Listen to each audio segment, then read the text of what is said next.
Okay, so we have learned the Pythagorean theorem. And remember, the Pythagorean theorem says if you have a triangle, a right triangle, and one leg is A and one leg is B, and the side opposite the 90-degree angle, which is the hypotenuse, is C, then A squared plus B squared equals C squared. So we've done the Pythagorean theorem, and now we're going to do what's called the converse of the Pythagorean theorem. And instead of saying that if it's a right triangle, then A squared plus B squared equals C squared, you use the converse to say, well, look at this triangle. We have 29, we have 50, and 43. Is this a right triangle?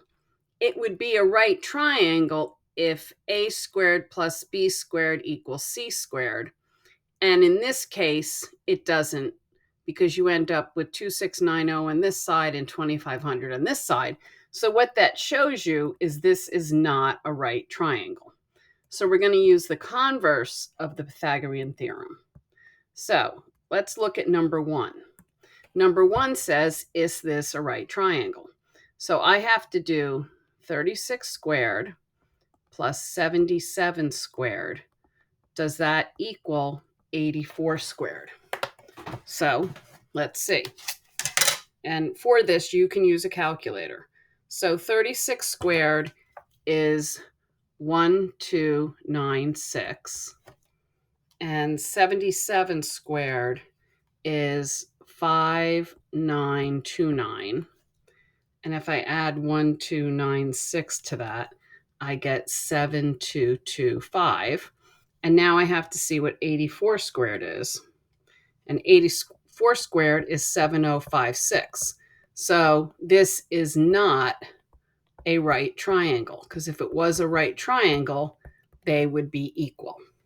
So let's look at the next one. I'm going to ask, is 5 squared plus 12 squared equal to 13 squared? 5 squared is 25, 12 squared is 144, and 13 squared is 169.